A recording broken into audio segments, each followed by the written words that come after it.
Introducing the Scleritome, a Group 1 production. The Scleritome is an external skeleton composed of numerous small hard parts of scleroids. In this documentary, we are meeting with the top geologists of our time, meeting in person for the first time in 50 years, thanks to Dolph Seilacher. These geologists reminisce of the times when they were making the most exciting discoveries.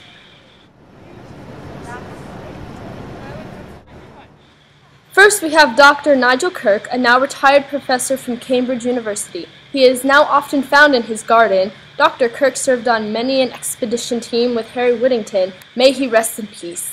Dr. Kirk is the top researcher in his field of Precambrian fossils. And as we all know, the Cambrian explosion happened 542 million years ago. But before the Cambrian explosion happened, we had the Precambrian era, which is really my specialty. Even though I'm retired, I still look on it fondly. Now, the Precambrian era it's not quite like the Cambrian era. I mean, there's not animals like we would know them. It was really more like the microbe world. It was microorganisms everywhere. Now, there were actually microfilms on the bottom of oceans, and they would build up on top of each other and form stromatolites, which we still see today in these huge mountain formations, which are quite breathtakingly beautiful. They're very pretty to look at. But unfortunately, at the Cambrian boundary, the animals that were being born to life, if you will, started to eat them, and the micro world, as we know it, was practically destroyed. So the stromatolites we had today are quite a treat, quite a treat. Now, I'm going to break up for you life from the Precambrian in 4 distinctive parts. Yes. No. 5. Yes, 5. Alright, the first part was 4.6 billion years ago. This was the impact of frustration on life. This is when life really came to Earth and appeared. I mean, no one can really explain it quite yet, but that's what happened at that point of life. Then we have about 3.8 billion, where life as we know it, or as I know it, began to form. The ones that we really study today. Now, the third stage is the biotic enhancement of weathering. This is a very exciting stage. This is when the organisms came from the oceans onto land. This is when we start to see the first organisms on land. It's quite a stage. It's very exciting. And then the next stage is the oxygen revolution. I don't think I need to explain that. It's the oxygen revolution. Then the next stage, 600 million years ago, is when things start to get very interesting. This stage is when we start to see, as we like to call it, the biological bulldozers. Now, this stage is when organisms start to appear that are burrowing into the sediment and disrupting everything. This is where we start to see the fossils that we study, the ediacarans.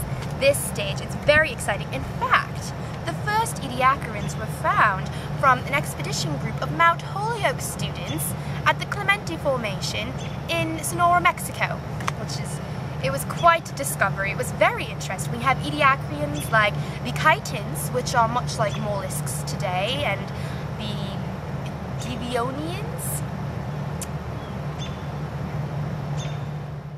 And then everything changed. Here, in this exact spot, Dr. Oliver Johnson first discovered Cloudina. Suddenly, we had this explosion out of nowhere. What's interesting is that we still don't know very much. So we know that we went from small to big. It's absolutely amazing.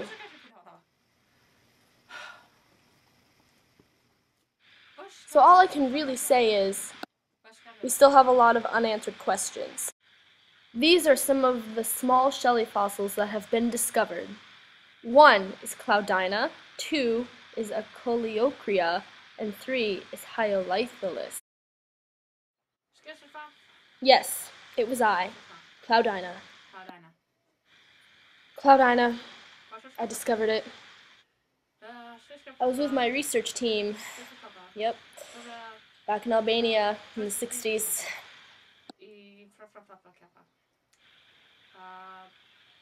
And it was really exciting for us because it's an argument against Darwin's theory of evolution. And that's just really, really exciting.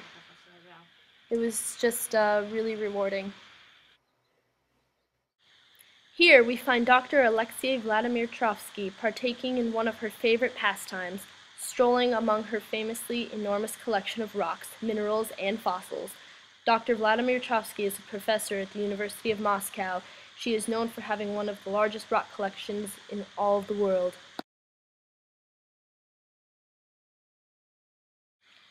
Here we find Dr. Vladimir Trovsky in her lab working one-on-one with a student.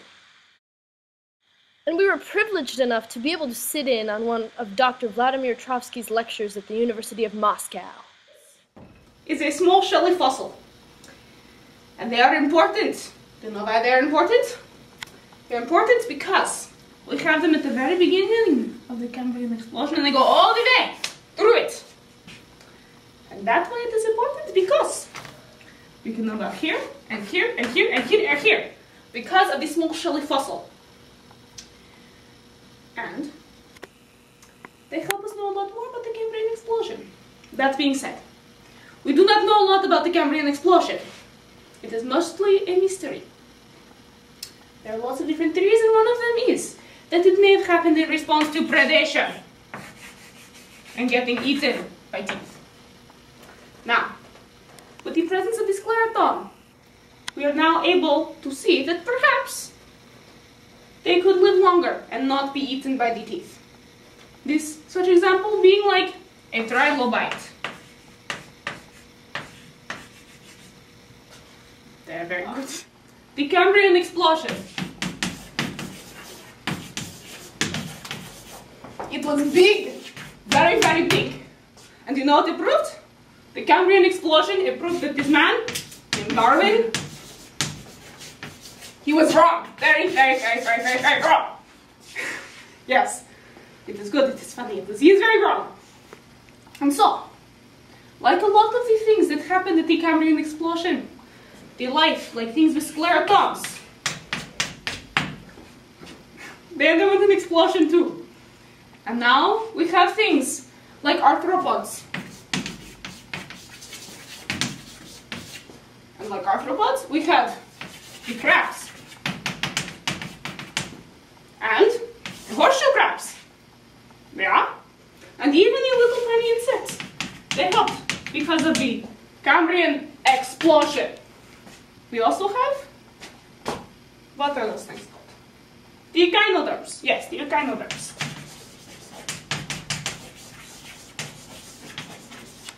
They like the starfish. And also the sea urchin. In fact, some of those, they were present in the early Cambrian. And so, the Cambrian explosion was big. Very, very, very big. But we do not know why it happened. And that is why you guys are learning, so that you can help teach me why the Cambrian explosion happened. Thank you very much. So you see, kids, animals existed a long time ago, and at one point they didn't have any hard parts. Then the Scleritome came to be, and everything began to change.